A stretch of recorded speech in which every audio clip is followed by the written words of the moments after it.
دل کی بات جان لیتے ہیں، اللہ کے بندے بھی کچھ عطا کرتے ہیں، اس بات پر لوگوں کو پریشانی ہونے لگتی ہے۔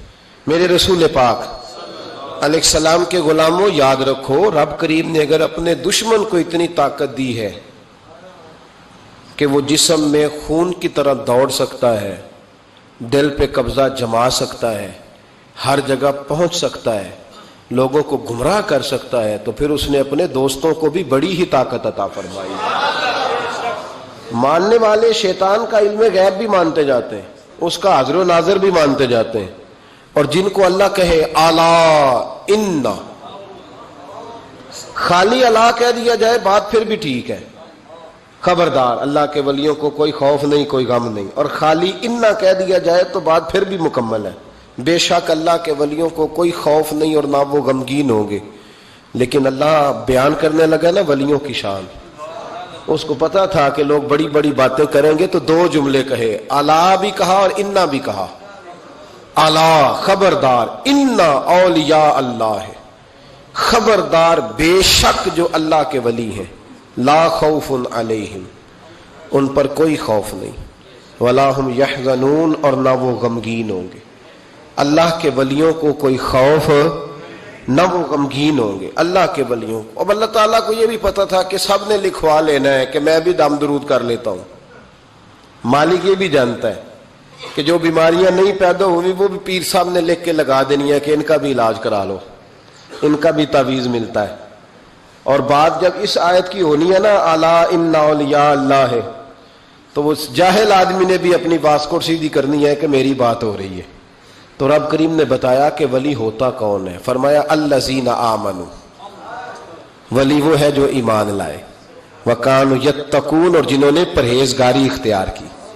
پرہیزگار نیکی کرنے والے کو نہیں کہتے، پرہیزگار گناہ سے بچنے والے کو کہتے ہیں۔ پرہیزگار گناہ سے، پرہیز کا پتہ ہے کیا ہے؟ ڈاکٹر کہتا ہے دوائی بھی کھانی ہے اور ساتھ پرہیز بھی کرنی ہے۔ وہ پرہیز کیا ہے؟ وَكَانُوا يَتَّقُونَ، پرہیزگار اس کو کہتے ہیں جو گناہ نہ کرے۔ یہاں تو کہتے ہیں میرے صاحب جی بڑی گالیاں نکالتے ہیں، اور میں نے کہا شرم کار، حضرت صاحب کو بتا، جا کے ان کو بتا کہ نبی پاک علیہ السلام نے فرمایا مومن کو گالی دینا فسق ہے، اعلانیہ گناہ ہے۔ تیرا مرشد اعلانیہ گناہ کر رہا ہے اور تو فخر سے بتا رہا ہے، یہ شرم والی بات ہے۔ پیر صاحب کو سمجھا جا کے، پاگل ہو گیا پیر صاحب، عقل سے خالی ہو گئے، جاہل مطلق ہے، اسے پتہ ہی نہیں کیا کرنا۔ اب تو لوگوں نے کرامت کا عجیب و غریب حال کر دیا نا۔ میرے حضرت صاحب نے 1 سال ہو گیا کرتا نہیں پہنا، میں نے کہا نبی پاک تو بڑا لمبا کرتا پہنتے تھے، حضور جب بیٹھتے تھے تو آپ کی مبارک وجود اس کرتے کے اندر سارا سمٹ جاتا تھا، سرکار سمیٹ لیتے تھے، تو حضور تو لمبا کرتا پہنے اور تیرے پیر نے 6 سال ہو گئے نہیں پہنا۔ اس کو سمجھا کہ کرتا پہننا حضور کی سنت ہے، یہ نبی پاک کا طریقہ ہے، اور اگر مجذوب ہونا ہے تو صحیح کر کے ہو۔ پھر روٹی وہ زمین پہ کھاتا ہے، نماز عرش پہ پڑھتا ہے، نوٹوں کا اسے پتا ہے 100 والا کون سا ہے اور 1000 والا کون سا ہے، اور جب نماز کی باری آتی ہے تو مجذوب ہو جاتا ہے۔ تو یہ دھوکہ دہی ہے، اس کا اسلام سے کوئی تعلق، آپ دھوکے کا شکار نہ ہو۔ الذین آمنوا وکانوا یتقون، جو ایمان لائے اور جنہوں نے تقوی اختیار کیا وہ اللہ کے ولی ہیں، جو ایمان لائے۔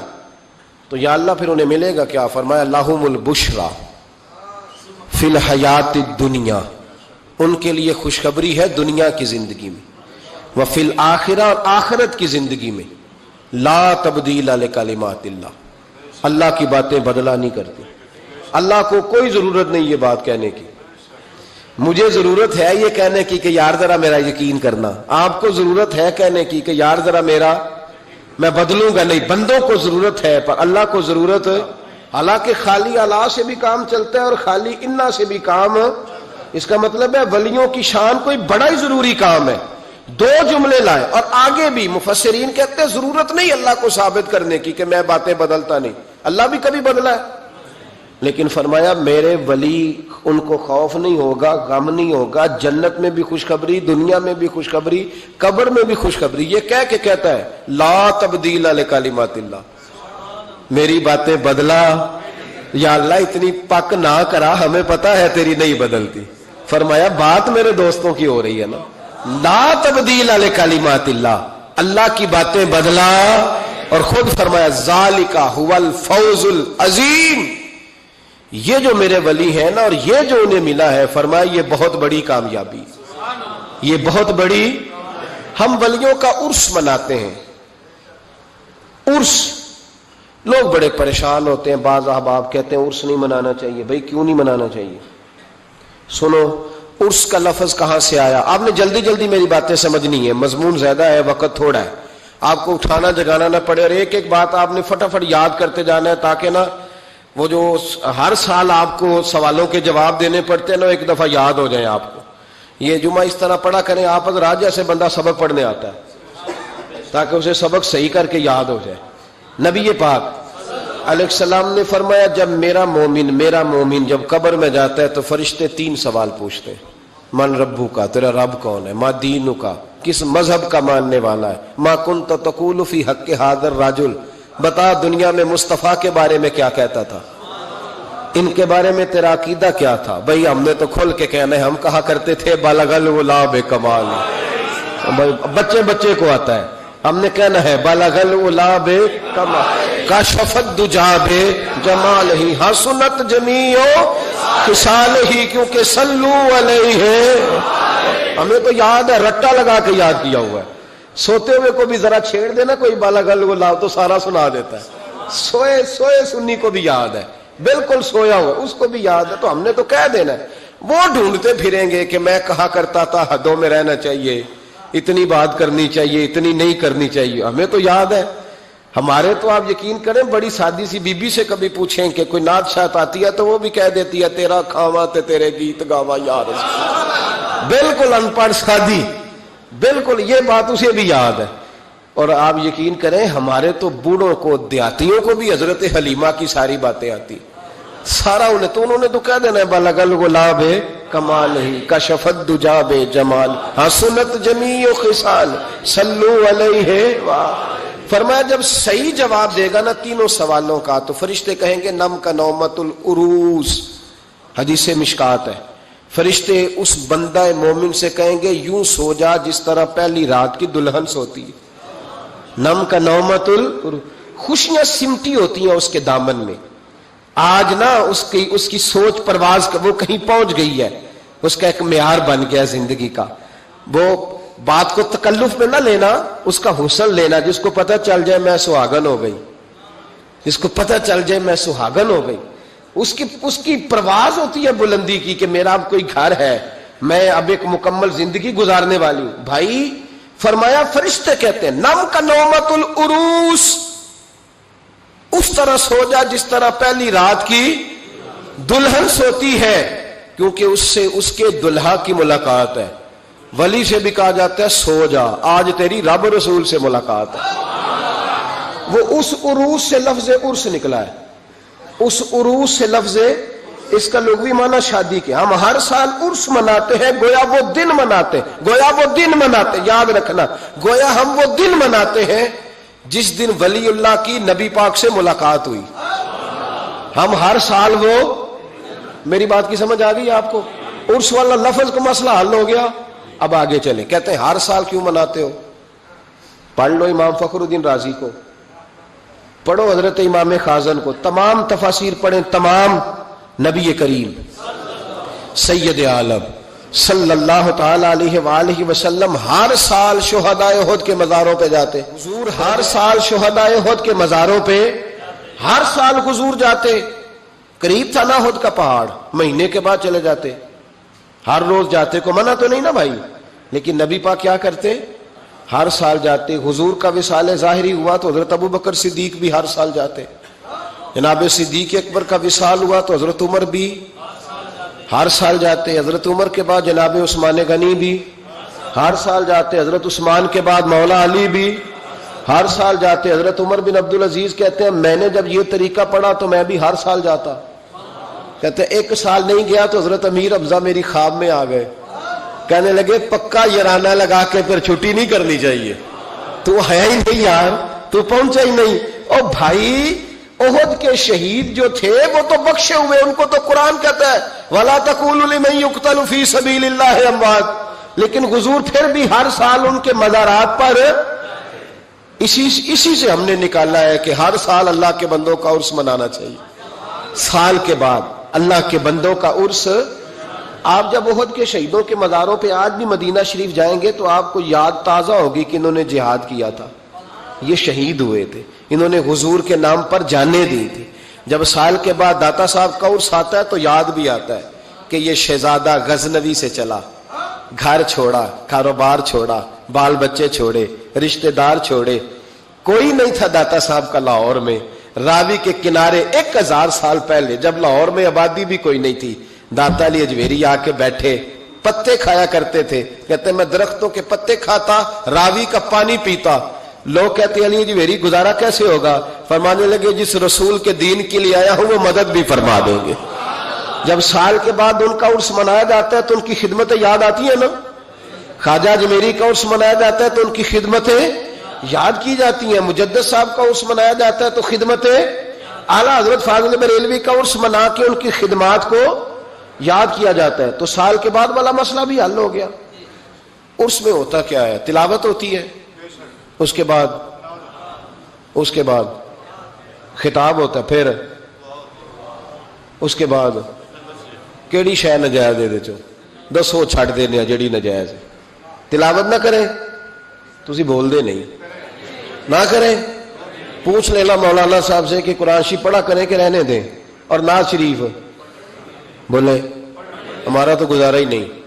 بالکل یقین کریں جس دن نعت نہ سنے وہ رات گزرتی نہیں، غذا ہے، روح کی غذا ہے نعت، بغیر نعت کے چل ہی نہیں سکتا مسلمان، اور حضور کا نام لینے والا بغیر نعت کے چل جائے ہو ہی نہیں سکتا۔ تقریر خطاب نہ کریں جو حضور کی سنت ہے۔ نبی پاک نے فرمایا سب سے بہترین مسلمان ہی وہ ہے جو کھانا زیادہ کھلائے اور سلام پہلے لے، تو کھانا نہ کھلائیں، حضور کے طریقے پہ عمل نہ کریں۔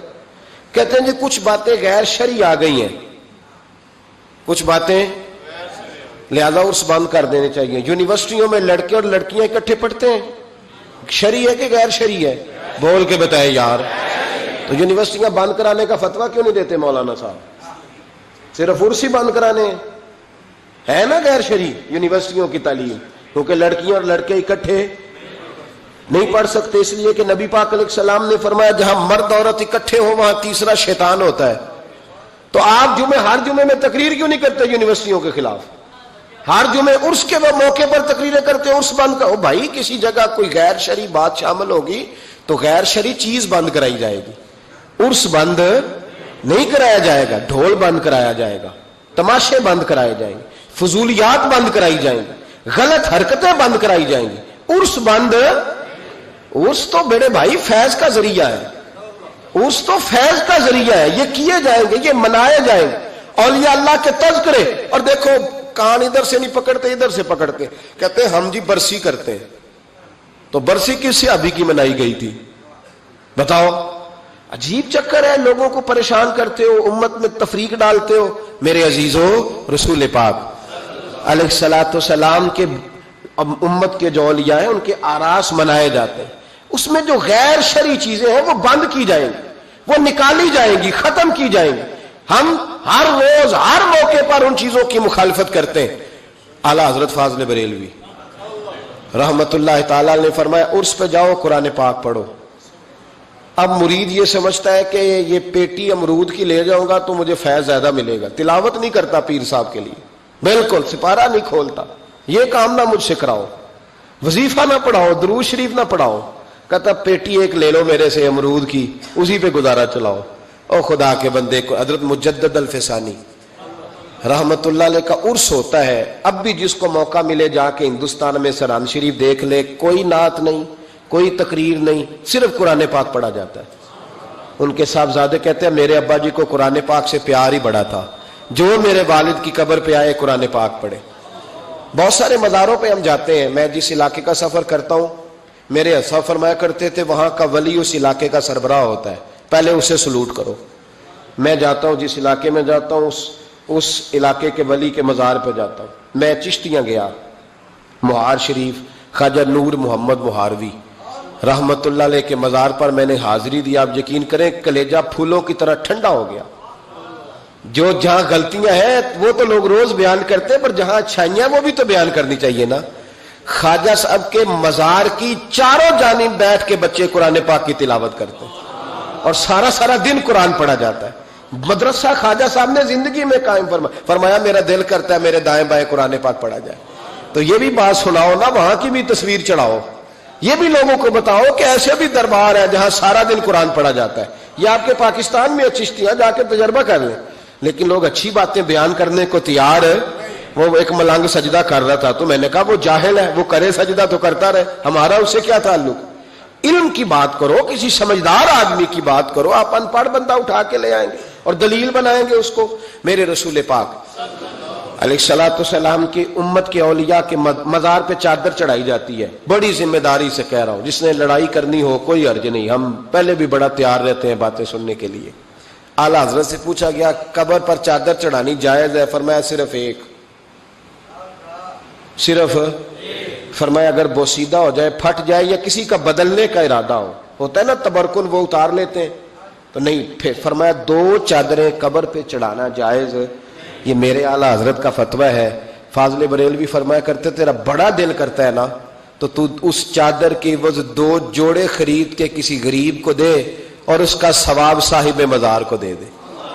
کتنی چادریں بولے؟ میں ایک جگہ پہ گیا تو اتنی قبر اونچی نہیں تھی جتنی چادریں تھیں, تو میں نے ان سے کہا اتار دو, دلیل بھی دی, کوئی نہ ماننے لگے. اب ہر آدمی کا اپنا مزاج ہے نا سوچنے سمجھنے کا. وہاں ایک ملنگ بیٹھا تھا جو زیادہ ہی سادہ تھا, میں نے کہا اتار دے چادریں, بابا جی کو کون سی سردی لگ رہی ہے, اتنی چادریں ڈال دی, اتار دے. لیکن لوگ ماننے کو تیار نہیں ہوتے. ایک چادر چڑھائیں گے مزار پر, ہاں مزار پر پھول ڈالیں. میرے رسول پاک علیہ السلام گزر رہے تھے تو 2 قبروں کے پاس سے حضور کا خچر گزرا. خچر بدکا, حدیث بخاری ہے, خچر بدکا. سرکار اتر گئے, حضور نے فرمایا یہ خچر بھلا کیوں بدکا ہے میرا؟ ان 2 قبروں پہ عذاب ہو رہا ہے. قبروں کے اندر عذاب ہو رہا تھا.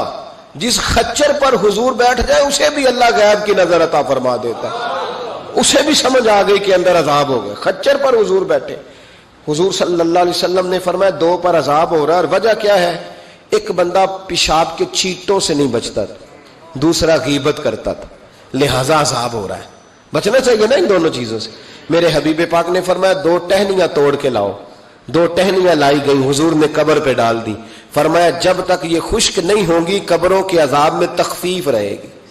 قبر پہ پھول ڈالے, پھول جب تک تر و تازہ رہیں گے عذاب میں تخفیف رہے گی. بات کی سمجھ آ گئی؟ اب تو لوگ کہتے ہیں دلیل دو جی, قبر پہ بیٹھ کے قرآن پڑھنا جائز ہے. لو دلیل سن لیں, مشکات کی حدیث ہے. میں نے کہا تھا جلدی جلدی میں آپ کو ساری باتیں, مضمون یہ بڑا طویل ہے, ہر پہلو پر بات کھول کے کی نہیں جا سکتی. قبر پر کھڑے ہو کے قرآن پڑھنا یا تلاوت کرنا یا اصال ثواب. سنو, مشکات میں حدیث ہے, کتاب الایمان میں, رسول پاک پڑھیے درود شریف صلی اللہ تعالی علیہ وسلم. حضور صلی اللہ علیہ وسلم نے حضرت سعد بن معاذ کا جنازہ پڑھایا, پھر حضور قبر پہ کھڑے ہو گئے اور نبی پاک تسبیح پڑھنے لگے, سبحان اللہ والحمد للہ ولا الہ الا اللہ واللہ اکبر. پھر حضور نے پڑھا سبحان اللہ والحمد للہ ولا الہ الا اللہ واللہ اکبر. حضرت انس بن مالک کہتے ہیں حضور کے چہرے کا اچانک رنگ بدلا, آنکھوں میں آنسو آئے. حضور نے زور سے پڑھنا شروع کر دیا سبحان اللہ والحمد للہ ولا الہ الا اللہ واللہ اکبر. کہتے حضور نے زور سے پڑھا, آہستہ آہستہ محبوب کے چہرے پہ خوشی آنے لگ گئی. جب حضور فارغ ہو گئے, دعا مانگی, نکلنے لگے تو عرض کی یا رسول اللہ یہ کیا تھا؟ حضور فرمانے لگے تمہارے بھائی کی قبر تنگ ہو گئی تھی, میں نے تسبیح پڑھی ہے تو اللہ نے اس کی قبر کو کشادہ کر دیا ہے. اللہ نے اس کی قبر کو, تو پھر اس کا مطلب ہے قبروں پہ کھڑے ہو کے تلاوت کرنا, عبادت کرنا, ان کے لیے کوئی تسبیحات پڑھنا, یہ نبی پاک کی سنت ہے صلی اللہ تعالی. یہ مسئلہ بھی سمجھ میں آ گیا. اب آگے چلتے ہیں. کہتے ہیں جی ختم, پھر آخر میں ختم شریف ہی رہ جاتا ہے کہ وہ ختم شریف نہ پڑھیں. اگر آپ مجھ سے میرا چھوٹا سا تجربہ پوچھیں نا, تجربے کی بات یہ ہے کہ اب ختم نہ دلانا فیشن ہے. اب یہ فیشن ہے کیونکہ اب لوگ کام وہ کرنا چاہتے ہیں جو باپ دادا نے نہ کیا ہو, تھوڑا سا انوکھا کام, ذرا سٹائل ذرا ہٹ کے. کیونکہ ختم دلانا بزرگوں کا طریقہ چلا آ رہا ہے, کہتے ہیں ختم دلاتے ہیں. بڑی معذرت کے ساتھ کچھ باتیں مجبوری ہوتی ہیں، وہ ہماری مجبوری ہوتی ہے، ہم پر سوالات کیے جاتے ہیں تو ہمیں پھر اپنی جماعت کی ترجمانی کرنی پڑتی ہے، اور بعض جگہ پہ دل نہیں کرتا بات کرنے کو، طبیعت نہیں چاہتی، بلکہ یوں سمجھ لیں کچھ لوگوں کو ہم اس قابل نہیں سمجھتے ان پر بات کی جائے، لیکن پھر بھی بات جب سوال اٹھتا ہے تو بات کرنی۔ میں نے بڑا عرصہ پہلے کہا تھا کہ عیسائی ہو نا، غریب ماڑا، تو لوگ پوچھ لیتے ہیں اس کے ساتھ کھانا کھانا جائز ہے، پوچھ لیتے ہیں نا، اگر ٹرمپ آ جائے تو جی وہ بھی صحیح ہے کہ نہیں؟ بولے یہ جو آپ کے وہ آتے ہیں وزیر خارجہ وہاں سے، یا ان کا کوئی رکن پارلیمنٹ آتا ہے تو آپ کے وزیر اعظم وزیر خارجہ ان کے اعزاز میں ظہرانہ دیتے ہیں نا، تو ٹیبل پہ کھانا لگا ہوتا ہے، ادھر ہمارا بیٹھا ہوتا ہے، ادھر ان کا بیٹھا ہوتا ہے، جائز ہے؟ پوچھا کسی نے مسئلہ؟ کیوں؟ وہ تگڑا ہے اس لیے، پاکستان کا عیسائی ہو تو فتویٰ اور ہے، اور امریکہ کا ہو تو فتویٰ، بولے صحیح کہہ رہا ہوں؟ امریکہ والے عیسائی ہیں کہ نہیں؟ سارے عیسائی ہیں، تو ٹرمپ آ کے بیٹھ جائے سعودی عرب کے بادشاہ کے سامنے، چلو کھلی بات کر لیتے، اس کے ساتھ کھانا پینا جائز ہو جاتا ہے۔ اور اگر عیسائی ماڑا ہو، پاکستان کا ہو، مزدوری کرتا ہو، پھر سارے لوگ پوچھتے ہیں نا مسئلہ کہ حضرت صاحب عیسائی سے کھانا جائز ہے، تو میں نے کہا بھائی ٹرمپ کے ساتھ بھی کھانا ناجائز ہے، ناجائز ہے کیونکہ اسے پاکی پلیدی کا نہیں پتا، جن چیزوں کو آپ ناپاکی سمجھتے ہیں ان کو خبر ہی نہیں کیا کرنا ہے۔ ہوتا یہ ہے کہ جب اب دیکھیں نا، کچھ عرصہ پہلے لاہور میں ایک بڑا جنازہ ہوا تھا، وہ لوگ جو کہتے ہیں نماز جنازہ کے بعد دعا نہ کرو، حرام ہوتی ہے، یعنی پہلے تو کہتے تھے ولیوں سے نہ مانگو، اب کہتے ہیں اللہ سے بھی نہ مانگو، یعنی جنازے کے بعد دعا یعنی اللہ سے بھی نہ مانگو۔ تو پہلے عام آدمی کے لیے فتویٰ اور تھا، لیکن اگر سابقہ وزیر اعظم کی بیوی کا جنازہ ہو تو پھر فتویٰ پھر کیسے جائز ہو گئی؟ اب دعا جائز ہے؟ یہ ظلم ہے، یہ امت کے ساتھ یہ زیادتی ہے۔ ابو داؤد کی حدیث ہے، رسول پاک علیہ السلام نے فرمایا جب تم جنازہ پڑھ لو تو فخلصوا لہ الدعاء، پھر مرنے والے کے لیے مخلص ہو کے دعا مانگو۔ مانگنی چاہیے نا، لوگ افتراق پیدا کرتے ہیں، فرق نہ، یہ درست نہیں ہے۔ امت کے اندر یہ آپ نے بات یاد رکھنی ہے، ہمیشہ سے اولیاء کے آراس کا سلسلہ ہے، عرس منائے جاتے ہیں، ان پر ختمات شریف ہوتے ہیں۔ اب ختم شریف کے حوالے سے سن لیں، رسول کریم علیہ السلام نے ہمیں ایک دعا بتائی ہے کھانا کھانا، کہتے ہیں آگے کھانا رکھ کے قرآن شریف نہیں پڑھنا چاہیے، کھانا کا آگے رکھ کے آپ بسم اللہ شریف پڑھتے ہیں؟ پڑھے ذرا، پڑھتے ہیں نا ماشاءاللہ؟ یہ قرآن پاک ہے کہ نہیں؟ تو روٹی جائز ہوئی کہ ناجائز ہو گئی؟ برکت والی ہو گئی، بلکہ حضور نے فرمایا جو بسم اللہ نہ پڑھے اس کے ساتھ تو شیطان شریک ہو جاتا ہے۔ تو ہم تو بھائی ہر روٹی ختم پڑھ کے کھاتے ہیں، ایک آئے تو ہم ہر کھانے سے پہلے پڑھتے ہیں، تو آپ اس بات سے منع کر رہے ہیں، کہتے چلے جی آپ پڑھ لیں، آیتیں پڑھ لیں پھر دعا نہ مانگے۔ لو سن لو، سامنے کھانا رکھ کے دعا، کس بات میں الجھ گئے یار؟ امت کو بڑی بات بتاؤ، دنیا بڑی آگے چلی گئی، انہیں آگے لے کے جاؤ، تم کیا کر رہے ہو؟ کہنے لگا جی دعا نہ مانگے، توجہ کرنا میری بات پہ، کھانا آگے رکھ کے نہ مانگے۔ تو میں نے کہا تو سائڈ پہ رکھ کے مانگ لیا کر، کھانا دور رکھ لیا، دعا یہاں مانگ لی، ہمیں کوئی اعتراض، لیکن مانگا کر، دعا مانگا کر۔ اب حدیث مسلم سن لیں، صحیح مسلم کی حدیث ہے، رسول کریم علیہ السلام کے صحابہ تبوک سے واپس آ رہے تھے، اور وہ سینکڑوں میں نہیں ہزاروں میں تھے، کھانا ختم ہو گیا، پانی بھی ختم ہو گیا، صحابہ کرام نے مشورہ کیا اب اس طرح کرتے ہیں، ایک ایک اونٹ ذبح کرتے ہیں، ذبح کر کے اونٹ پکانا شروع کرتے ہیں۔ ختم شریف کی بات عرض کر رہا ہوں کیونکہ اب ختم ہو گیا، سارے جمع ہو کے حضرت عمر کے پاس گئے، کہنے لگے حضور اس طرح کریں، ہم ایک ایک اونٹ اب ذبح کریں گے اور اسے کھائیں گے۔ حضرت عمر فرمانے لگے اونٹ ذبح کر لو گے تو سواری کس پہ کرو گے؟ کہ حضور پھر کیا کریں؟ فرمایا جتنا جتنا کھانا تمہارے پاس ہے نا میرے پاس لاؤ۔ کسی کے پاس اتنی سی کھجوریں تھیں، کسی کے پاس آدھا کلو سرکہ تھا، کسی کے پاس چند بچے ہوئے ٹکڑے تھے، سارا کچھ حضرت عمر کے پاس لائے۔ جناب عمر نے اپنی چادر میں، اپنے صافے میں سارا کچھ باندھا، سیدھے دروازہ رسول پہ پہنچ گئے، نبی کریم علیہ السلام کے آگے کھانا رکھ کے، آگے لنگر رکھ کے حضرت عمر کہنے لگے یا رسول اللہ ذرا برکت کی دعا کر دے۔ ہزاروں میں لشکر ہے، یہ نظریہ ہے جناب عمر فاروق کا، یہ طریقہ ہے حضرت عمر کا۔ نہ اس طرح کرو, امت کو نہ لڑاؤ. میرے رسول کریم علیہ السلام کے غلام نے, حضرت عمر نے کھانا آگے رکھا تو حضور مسکرائے. وہ حضور کہنے لگے عمر تو طے تک ہی پہنچ گیا ہے. حضور مسکرائے اور مسکرا کے محبوب نے ہاتھ اٹھائے, دعا فرمائی. حضرت عمر کہتے ہیں جب میں اٹھا کے لے گیا تو وزن اس کا اتنا ہی تھا, جب میں لایا تھا جتنا وزن تھا وزن بعد میں بھی اتنا ہی تھا. فرماتے ہیں میں نے وہ کھول دیا, اتنا سا کھانا تھا, میں نے کہا لو بھی کھاتے جاؤ. کہنے لگے ہزاروں کے لشکر نے کھا لیا, کھانا پھر بھی بچ گیا. فرمانے لگے واپس مدینے آنے تک ہم کھاتے رہے پر وہ کھانا ختم نہیں ہوا.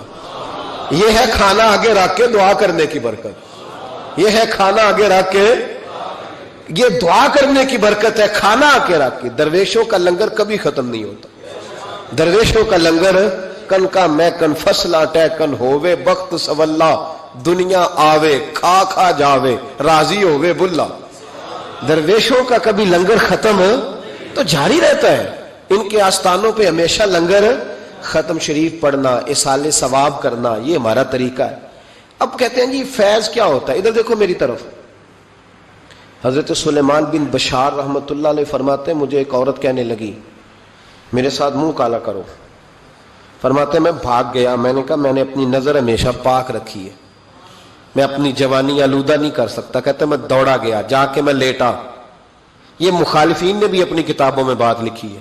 جا کے میں لیٹا, تھک گیا تھا دوڑ دوڑ کے. جب میں لیٹا تو مجھے خواب میں حضرت یوسف علیہ السلام سے ملاقات ہوئی. کہنے لگے اٹھ میرے سینے سے لگ, تو نے حضور کا امتی ہو کے وہ کام کیا ہے جو میں نے نبی ہو کے کیا تھا. آپ جس سے جو تعلق رکھتے ہیں نا وہ تعلق بن جاتا ہے, وہ تعلق بن جاتا ہے. یاد رکھیں مزار والے اولیاء اللہ سے, آپ حضرت یوسف مزار میں تھے نا اس وقت. چلے آپ کو حدیث سنا لیتے ہیں. چونکہ میرے مرشدان عالی مرتبت کے آراز چل رہے ہیں تو میری طبیعت بڑی اشاش بشاش ہے. میں تھوڑا سویا ہوں, رات پورا نہیں سو سکا, پر پھر بھی نہ طبیعت پہ کوئی تھکن ہے نہ آنکھوں میں کوئی تھکن ہے. طبرانی میں حدیث ہے اور حدیث کے راوی مولا علی شیر خدا ہے. حضرت مولا علی شیر خدا کہتے ہیں ہم حضور کی بارگاہ میں بیٹھے تھے کہ بدو آ گیا دیہاتی. نبی کریم علیہ الصلوۃ والسلام اس سے فرمانے لگے یار کدھر آیا ہے؟ کہنے لگا حضور زیارت کرنے. حضور کا دریائے کرم جوش میں آ گیا. جب آ گئی ہیں جوش رحمت پہ ان کی نظریں, پھر جلتے بجھا دیے, پھر روتے ہنسا دیے. نبی کریم علیہ الصلوۃ والسلام نے فرمایا اس سے, دیکھنا حضور نے خود فرمایا, خود نبی کریم. حضور فرمانے لگے چل تو آ ہی گیا ہے نا, اس طرح کر کچھ مانگ لے, اب تنگی یہ داماں پہ نہ جا, اور بھی کچھ مانگ. ہے آج وہ مائل بکرم, اور بھی کچھ مانگ. اور کون دیتا ہے دینے کو منہ چاہیے, دینے والا ہے سچا ہمارا. چل مانگ لے کچھ. کہنے لگا حضور واقعی مانگ لوں؟ دیہاتی تھا نا, بدو تھا, یہ جو سوچ سوچ کے چلتے ہیں نا بیچارے اسی طرح رہ جاتے ہیں. کہا واقعی؟ حضور نے فرمایا تجھے شک ہے کوئی؟ کہا جو ہے مانگ لے. بندہ بدو تھا, بس لمٹ ہی تھوڑی تھی, تھوڑی لمٹ تھی. حضور نے فرمایا مانگ. کہنے لگا حضور میں نے سفر کرنا ہے, مجھے ایک اونٹ دے دے. حضرت علی کہتے ہیں میں نے کہا تجھ پہ افسوس, ہمارا خیال تھا تو جنت کی ٹکٹ مانگے گا, ہمارا خیال تھا تو ماں باپ کو, تو نے اونٹ ہی مانگا ہے بس. حضرت علی فرماتے وہ حضرت علی کا بھی خیال ہے کہ حضور سے مانگو تو تھوڑا نہ مانگو, نبی کریم سے مانگو تو کھل کھلا کے مانگو, جب حضور سے مانگو کھل کھلا کے مانگو. حضرت علی شیر خدا کہتے ہیں وہ اسی پہ اڑ گیا. حضور مسکرائے, گویا حضور نے بھی کہا یار تو نے مانگا کیا ہے؟ میرے محبوب نے ایک اور کرم فرمایا, کہا چل اونٹ تجھے دیا, کچھ اور بھی مانگ لے, چل کچھ اور, اب تنگی یہ داماں پہ نہ جا, اور بھی کچھ مانگ. ہے آج وہ مائل باتا, چل مانگ. اور حضرت علی کہتے ہیں میں نے کہا اب سیانا بنے گا, اب یہ کہے گا حضور 7 نسلوں کی جنت, تو حضور نے فوراً عطا کر دینی ہے. اب یہ کہے گا یا رسول اللہ جتنے بیٹھے سب کے لیے اعلان کر دے دوزخ سے آزادی کا, جتنے میری نسل میں لوگ ہیں سب کے لیے اعلان ہو جائے گا. لیکن وہ وہیں کا وہیں رہ گیا, وہیں کا وہیں, چھوٹے چھوٹے دائرے میں ہی. مانگ لے. کہنے لگا حضور اور بھی کچھ مانگ لوں؟ اونٹ تو میں نے لے لیا ہے. فرمایا چل مانگ لے. بندہ ہی چھوٹا تھا. یہ جو کہتے ہیں نا دے کچھ نہیں سکتے, اصل میں اتنے ذہن ہے بیچاروں کے, کاسا ہی کوئی نہیں, تو انہیں کیا پتا کیا کیا ملتا ہے. یہ تو اس سے پوچھے نا جس کو ملا ہے. اور جن کو ملا ہے پھر کمال ہی ہو گئی ہے، کھل کھلا کے ملا ہے۔ اور میرے ایک استاد تھے تو ان سے ایک شخص نے کہا کہ حضور فلانا مولوی جمعے پہ کہہ رہا تھا حضور کچھ نہیں دیتے، فرمانے لگے اسے ملا کچھ نہیں نا، ہم سے آ کے پوچھے ہم کیا تھے، میں گلیاں دا روڑا کوڑا تے محل چڑھایا سائیاں، ہم سے پوچھے جنہیں ملا ہے اور کس طرح ملا ہے۔ نبی کریم نے فرمایا اور مانگ لے، کہنے لگا واقعہ ہی دیں گے؟ فرمایا ہاں دیں گے۔ کہنے لگا جی اونٹ دے دیا تو پھر سارے سفر کا کرایہ بھی دے دیں، خرچہ بھی دے دیں، پیسے بھی دے دیں۔ حضرت علی کہتے میں نے کہا اوہو کچھ نہیں بھائی، اس کی حیثیت ہی نہیں، کدھر چلا گیا؟ اب حضور نے خود یہاں محبوب کریم نے روک کے ارشاد فرمایا، حضور مسکرائے، فرمایا جا تجھے آنے جانے کا خرچہ بھی دیا۔ اب ذرا لفظ سننا، حدیث طبرانی ہے، محبوب فرمانے لگے تجھ سے تو حضرت موسیٰ کے دور کی وہ بوڑھی اچھی ہے۔ خود حضور فرما رہے تجھ سے تو جناب موسیٰ کے زمانے کی وہ بوڑھی۔ حضور کون سی بوڑھی؟ صحابہ کہتے ہیں ہمارے کان کھڑے ہو گئے، یا رسول اللہ کون سی بوڑھی؟ ذرا مزار کی برکت دیکھیں۔ نبی کریم علیہ السلام فرمانے لگے، اللہ کریم نے حضرت موسیٰ جب ہجرت کرنے لگے تو فرمایا موسیٰ جب جاؤ نا تو سمندر کے قریب یا سمندر کے اندر یا سمندر کے کنارے، مختلف لفظ ہیں روایتوں میں، حضرت موسیٰ کا تابوت، حضرت یوسف کا تابوت بھی دفن ہے، تو وہ تابوت بھی ساتھ لے جانا۔ یہ تو اللہ نے بتا دیا پر یہ نہیں بتایا دفن کہاں ہے۔ حضرت موسیٰ ڈھونڈتے رہے تو ڈھونڈنے کے بعد عرض کی مولا یہ بھی بتا دے وہ کہاں ہے؟ فرمایا نہیں، وہ آپ نے خود ہی ڈھونڈنا ہے۔ حضرت موسیٰ ڈھونڈ رہے ہیں کیا؟ مزار۔ کیا ڈھونڈ رہے ہیں؟ کس کا؟ حضرت، ہاں الحمدللہ یہ سنت اللہ نے ہمیں دی ہے۔ ہم جا کے پوچھتے ہیں بتاؤ حضرت خواجہ نور محمد مہاروی کا مزار کدھر ہے؟ ہم سائی وال کھڑا ہو کے پوچھتے ہیں کہ پاک پتن شریف جانا ہے، راستہ کون سا جاتا ہے؟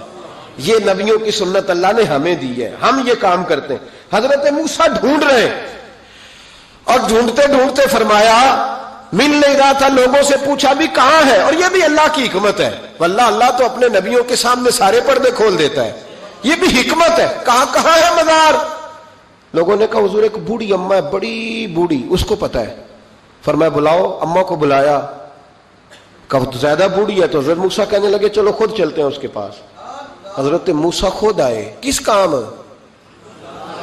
اللہ آپ کا بھلا کرے، اللہ کرے آپ کو یاد رہ جائے یہ باتیں، مزار شریف کا پتہ کرنے آئے۔ آ کے اماں سے کہا اماں حضرت یوسف کے مزار کا پتہ ہے؟ کہنے لگی بالکل پتہ ہے۔ کہا پھر کہاں ہے؟ کہنے لگی ایسے ہی مفت میں ہی بتا دوں، مزار کا پتہ بتانے میں پیسے لگتے ہیں، کوئی مفت نہیں بتایا جاتا۔ ولی کے مزار پہ جانا کوئی معمولی بات ہے؟ ایسے ہی بتا دوں۔ حضرت موسیٰ کہنے لگے اماں میں نے تابوت نکال کے ساتھ لے جانا ہے، بتاؤ۔ اماں کہنے لگی میں، یہ حضور فرما رہے ہیں، یہ طبرانی ہے، نبی کریم علیہ السلام نے فرمایا بتاؤ۔ حضرت موسیٰ کہنے لگے بتاؤ، کہنے لگی پیسے لگتے ہیں پھر بتاؤں گی۔ کہا کیا لیتی ہو؟ تو اماں کی سوچ، حضور کہنے لگے تجھ سے تو اس اماں کی سوچ ہی بڑی ہے، اماں کی سوچ دیکھیں۔ اماں کہنے لگی موسیٰ اگر حضرت یوسف کے مزار کا پتہ بتاؤں گی اس شرط پر کہ جنت میں مجھے وہ والا مکان چاہیے جس کے پڑوسی حضرت موسیٰ علیہ السلام ہو۔ ختم ہو گئی بات، رکھو یہاں قیمت تو لے لو مزار کا پتہ۔ لوگ سمجھتے ہیں مزار کوئی معمولی بات ہے، کوئی معمولی لوگ ہیں صاحب، یہ بہت بڑی بات ہے مزار کا پتہ۔ کہا اس جنت میں وہ والا مکان جس کے ہمسائے حضرت ہے، یعنی ادھر تسی ہو وہ تو ادھر تے کاندھ، ہاں پنجابی میں کاندھ سانجی ہوئے، پھر پتہ بتاؤں گی۔ حضرت موسیٰ علیہ السلام کہنے لگے اماں تو زیادہ ہی اونچی چلی گئی ہے، اس طرح کر جنت لے لے، یہ موسیٰ کا پڑوس نہ مانگ، جنت لے لے۔ حضرت موسیٰ علیہ السلام کی اس اماں سے تکرار ادب سے کہہ رہی ہے، یہ بات بھی اللہ نے اماں کے دل میں ڈالی، ادب سے کہتی نہیں پھر موسیٰ نہیں نہ اگر وہ مکان لینا جاؤ کسی اور سے پوچھ لو، نہیں بتاتی، ناز سے بات کر رہی ہے۔ 3-4 دفعہ جب کہا نا تو حضرت موسیٰ علیہ السلام کہنے لگے اماں جنت دے تو رہا ہوں۔ جب اماں ڈٹ گئی لینا ہے، میرے نبی پاک علیہ السلام نے فرمایا اللہ سے یوں نہ مانگا کرو کہ یا اللہ چاہے دے چاہے نہ دے، فرمایا کہا کرو مولا تو ہی تو ہمارا رب ہے، تو دے، تو نہیں دے گا تو کدھر جائیں گے؟ اس سے مانگو، پیار سے مانگو، شوق سے مانگو، دل جمی سے مانگو۔ عرض کی حضرت موسیٰ سے، تکرار کرنے لگی، ناز کرنے لگی، کہنے لگی آپ بڑے مہربان ہیں، مجھے وہی والا مکان چاہیے، وہی والا چاہیے۔ حضرت موسیٰ علیہ السلام اللہ کی بارگاہ میں عرض کرنے لگے مولا یہ تو ڈٹ گئی ہے، اب بتا کیا کرنا ہے؟ تو رب کریم نے فرمایا موسیٰ خود نہیں بول رہی، میری توفیق سے بول رہی ہے، اور میں نے ہی بات ڈالی ہے دل میں، تو اس طرح کر، تو وعدہ کر لے میں انشاءاللہ عطا کر دوں گا۔ حضرت موسیٰ نے وعدہ کیا تو اماں نے ایڈریس بتایا۔ بتاؤ مزار کی کتنی برکت ہوئی۔ بیان کون کر رہا ہے؟ میرے نبی پاک۔ اور امام خازن نے لکھا ہے جب جناب یوسف علیہ السلام کو دفن کیا گیا نا تو دریا کے کنارے دفن کیا گیا، جس کنارے دفن کیا گیا وہاں سے پانی کی ایک چھوٹی سی نالا گزرتا تھا، کھال بنائے جاتے ہیں نا پانی کے نالے، وہ نالا گزرتا تھا، تو ان کے مزار چونکہ بنا ہوا تھا سنگ مرمر کا، تو جب گزرتا تھا تو جس طرف وہ سارا پانی چھو کے گزرتا تھا وہ علاقہ سرسبز و شاداب ہو گیا۔ ایک سائڈ سرسبز ہوئی تو دوسری سائڈ والے لوگ ناراض ہو گئے، کہنے لگے تمہارے اکیلے کے نبی نہیں تھے، ہمارے بھی ہیں، ہم نکالیں گے رات کو تابوت ادھر دفن کریں گے، ہمیں بھی تو سبزہ چاہیے نا، ہمارے کھیتوں کو بھی اسی دریا کا پانی لگتا ہے پر سبزہ نہیں، لیکن چونکہ حضرت سیدنا یوسف علیہ السلام کے مزار سے چوں کے گزرتا ہے تو تمہیں سبزہ ملتا ہے۔ اب فیصلہ کیا ہوا؟ امام خازن کہتے ہیں انہوں نے کہا اس طرح کرو حضرت یوسف کو وہیں رہنے دو، تو ایک اوپر سے کھال بنا لیتے ہیں، پانی سارا ادھر سے گزرے گا، آگے جا کے دو حصوں میں بانٹ لیں گے، آدھا ادھر چلا جائے گا آدھا ادھر چلا جائے گا۔ کہتے ہیں جب انہوں نے بانٹا تو سارا علاقہ ہی سرسبز و شاداب ہو گیا۔ اس پاکستان میں کون سا ظلم ہے جو نہیں ہوا؟ کون سا ظلم ہے جو یہاں نہیں ہوا؟ کون سا جرم ہے جو لوگوں نے نہیں کیا؟ لیکن پتہ ہے اس کے کھیت خشک نہیں ہوئے۔ آپ کو پتہ ہے اس وطن کی دھرتی پر سبزہ اگنا بند نہیں ہوا۔ آپ کو پتہ ہے یہاں سب کچھ ہوا، حکمران لوٹ کے کھا گئے، لیکن اس دھرتی پہ کبھی خشک سالی نہیں آئی۔ یہاں کبھی کھیتوں نے سبزہ اگانے سے انکار نہیں کیا، یہاں کے درخت پھل دیتے رہے۔ پتہ ہے کس کی برکت سے؟ داتا علی اجویری کی برکت سے۔ تم داتا صاحب کو بات کرتے ہو، یہ جو تیرے گھر میں پھل آتا ہے اور زمین اگاتی ہے یہ گنج بخش علی حجویری کی برکت ہے، یہ فرید الدین گنج شکر کی برکت ہے، یہ بہاؤالدین زکریا ملتانی کی برکت ہے، یہ محدث اعظم پاکستان کی برکت ہے، یہ میاں شیر محمد شرک پوری کی برکت ہے، یہ امیر ملت پیر جماعت علی شاہ کی برکت ہے، یہ ان درویشوں کی برکت ہے کہ ان کے مزار زمین پہ بنے ہیں تو سبزہ اگتا رہتا ہے، بہاریں ہوتی رہتی ہیں، پھول۔ تو ان کا شکریہ ادا کرنے کی بجائے مخالفت کرنے لگ گیا، تو الٹا بات کرنے لگ گیا۔ پڑھنا کتاب تجھے سمجھ آئے گی، تجھے مل کہاں سے رہا ہے۔ رب کریم تو ان کی حیائی بڑی کرتا ہے۔ ایک شخص مجھے کہنے لگے جی قبر کیا ہوتی ہے، آپ مزار پہ چلے جاتے ہیں۔ میں نے کہا تجھے آج تک نہیں سمجھ آئی، پڑھ ترمذی شریف، نبی پاک نے فرمایا قبر المومن روضۃ من ریاض الجنہ، مومن کی قبر قبر نہیں ہوتی، جنت کا ٹکڑا ہوتی ہے۔ ہم تو جنت کی زیارت کرنے جاتے ہیں، آج تک سمجھ نہیں آئی۔ اور یہ بھی یاد رکھو جس کا جس بزرگ سے تعلق ہوتا ہے وہ بزرگ اس کے ساتھ ہوتا ہے۔ پیر مریداں دے سر تے رہندے، او جھوٹے ہونیا، او جھوٹے ہونیا، ہاں اس کا کام ہے۔ یہ کیا بات ہوئی کہ جس کے گن گائے ساری زندگی، جس کا نام لے کے جیے، بیٹھے کہیں تھے پر اس کے تذکرے اس کے گن گاتے رہے، وہ بھول جائے؟ یہ کیسے ہو سکتا ہے؟ یہ ممکن ہے؟ کوئی چھوڑ دیا سارا کچھ جس کے نام پر وہ یاد ہی نہ کرے؟ سنو، اعلیٰ حضرت فاضل بریلوی کے خلفاء سید نعیم الدین مراد آبادی، ملک العلماء مولانا ظفر الدین بہاری، صدر الشریعہ مولانا امجد علی صاحب اعظمی کہتے ہیں کبھی کبھی رات کو اعلیٰ حضرت کے پاس بیٹھے ہوتے تو اچانک اعلیٰ حضرت فرماتے اٹھو جاؤ، لکھنے پڑھنے کا کام ہو رہا ہے، اعلیٰ حضرت فرماتے اٹھو بھی جاؤ کل کریں گے کام۔ کہتے اتنی کتابیں کھولی، اتنے نوٹس بن گئے، اچانک کہہ دیا جاؤ۔ ایک دن صدر الشریعہ فرمانے لگے پتہ تو کرے ہمیں نکال کیوں دیتے ہیں؟ یہ 8ویں 10ویں دن یہ کام ہوتا ہے، ساری دال لکھنا لکھانا ہوتا ہے، ترتیب دینی ہوتی ہے، یہ کہتے ہیں جاؤ، کوئی خاص بات ہے۔ یہ خاص باتوں کو بھی خاص بندے ہی سمجھتے ہیں۔ ہاں خاصا دی گلاما آگے نہیں مناسب کرنی، اور نہیں مناسب کرنی، مٹھی کھیر پکا محمد کتے آگے ترنی۔ وہ کہتے ہیں میری سمجھ نہیں آ رہی۔ میں نے کہا تجھے کیسے سمجھائے، تو اس رستے کا مسافر ہی نہیں، تیرے لیے یہی بہتر ہے قالوا سلاما، تجھے نہیں سمجھایا جا سکتا۔ اعلیٰ حضرت رحمت اللہ علیہ نے ایک رات پھر ایسے کیا، کہنے لگے چلو اٹھو نکلو۔ کہا حضور کام رہتا ہے، فرمایا کل کریں گے۔ حضور وہ تفسیری کام کرنا تھا، وہ ترتیب دینی تھی، حوالہ، فرمایا جاؤ ٹھیک ہے جاؤ کل کریں گے۔ کہتے نکال دیا۔ ہم نے بھی پروگرام بنا لیا کہ آج پتہ کرنا ہے۔ یہ نکال کیوں دیتے ہیں؟ آج خبر گیری کرنی ہے. کہتے ہیں سید نعیم الدین صاحب رحمۃ اللہ علیہ فرمانے لگے جاسوسی تو منع ہے پر چلو معافی مانگ لیں گے, یہ جاسوسی بھی خیر والی ہے, کریں گے. کہتے ہیں رات فاضل بریلوی نے نکال دیا, اندر سے دروازہ بند ہوا. لکڑی کے جو دروازے ہوتے ہیں نا, ان کی کنڈی لگ بھی جائے نا تو ذرا سا اسے کھول لینا تو سوراخ بن جاتا ہے, مان جاتا ہے نا جی. کہتے ہیں وہ نا تھوڑی دیر گزری, اعلیٰ حضرت نے چراغ گول کر دیا, دروازہ اندر سے بند ہو گیا. اچانک دیکھا کہ اندر روشنی ہو گئی,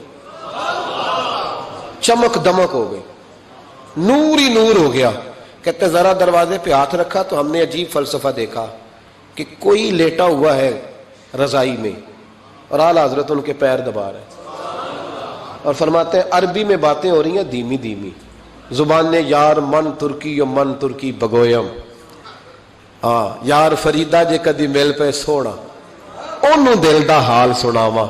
کہتے ہیں باتیں ہو رہی ہیں دھیمی دھیمی عربی میں, سمجھ نہیں آ رہی. اب تینوں دیکھتے رہے سنتے رہے, سمجھ کوئی نہ آئی, لیکن کہتے ہیں سمجھ نہیں بھی آ رہی پھر بھی مزہ بڑا آ رہا. ایک بابا جی نا ایک دن بڑا کھل کے کہہ رہے تھے مولا یصلی وسلم دائما ابدا علی حبیب کا خیر الخلق کل. میں کہ بابا جی اس کا ترجمہ کیا ہے؟ کہنے مولوی صاحب مینوں نہیں پتا پر مزہ بڑا ہوندا جے.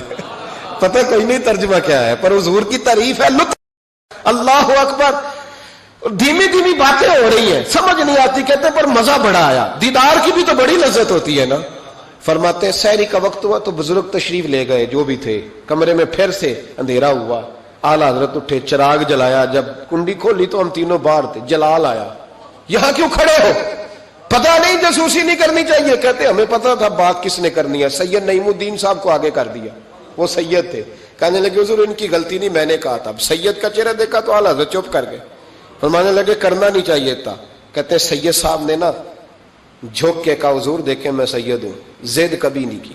آج بتاؤ تو صحیح یہ کون تھے؟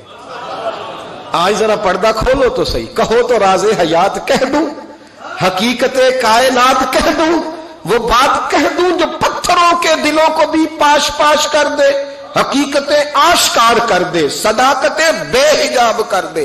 ہر ایک ذرہ یہ کہہ رہا ہے آ اور مجھے آفتاب کر دے. کہ حضور آج کہہ دے یہ کون تھے؟ تو کہتے ہیں فاضل بریلوی کی آنکھیں چھم چھم آنسو برسانے لگے, داڑھی بھیگ گئی آنسوؤں سے.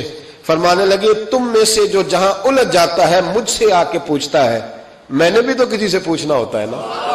فرمایا ساری دنیا مجھ سے آ کے استفتاء پوچھتی ہے, میں نے بھی تو کسی سے پوچھنا ہوتا ہے. فرمایا میں کوئی لوارث تو نہیں, میں بھی گن گاتا ہوں, میں بھی کسی کا بن کے جیتا ہوں, میرا بھی کوئی ہے جو مجھے بتاتا ہے. کہ حضور کیا بات ہوئی؟ فرمانے لگے جہاں الجھنے لگتا ہوں بغداد کے عبد القادر جیلانی, بغداد کے عبد القادر جیلانی تشریف لاتے ہیں. فرمایا آ کے لیٹتے ہیں, خدمتیں بھی کر لیتا ہوں, مسئلے بھی حل کرا لیتا ہوں, مسئلے بھی حل کرا. فرمایا آج پھر آئے تھے, کیسے آقاؤں کا بندہ ہوں رضا, بول بالے میری سرکاروں کے, بول بالے میری خدا کے فضل سے ہم پر ہے سایہ غوث اعظم, ہمیں دونوں جہاں میں ہے سہارا غوث اعظم کا. میرے بھائی جن سے آپ کا رشتہ ہوتا ہے نا وہ آپ کو تنہا نہیں چھوڑتے. وہ میاں صاحب کہا کرتے پیر مریدہ دے سیر تے ہی رہندے, جھوٹے ہون یا ہم لوگ کمزور ہو جاتے ہیں. اور یہ میں دلیل دے دوں بات مکمل ہو جائے. رسول کریم علیہ السلام نے فرمایا جو جس سے محبت کرتا ہے جنت میں اکٹھے ہوں گے, اللہ انہیں اکٹھا کر دے گا. تو یہ تھوڑی نسبت ہے, اس لیے بزرگوں کے آستانے کبھی نہ چھوڑنا, ان کے مزارات کی حاضری, غیر شرعی حرکت نہ کرنا کبھی بھی. غیر شرعی حرکتیں بھی ہوتی ہیں, غیر شرعی. اعلیٰ حضرت سے کسی نے کہا تھا آپ بزرگوں کے مزاروں پہ فیض کیوں نہیں ملتا ہمیں؟ فرمانے لگے وہ تو دینا چاہتے ہیں پر تم جا کے غیر شرعی حرکت کرتے ہو تو وہ ناراض ہو جاتے ہیں. شریعت کے دائرے میں رہو گے تو تمہیں جھولی بھر کے عطا کریں گے. دائرے میں رہیں, عقیدت رکھیں, محبت کے ساتھ رہیں. اللہ کی بارگاہ میں دعا کرتا ہوں اللہ بزرگوں سے فیض یاب کرے.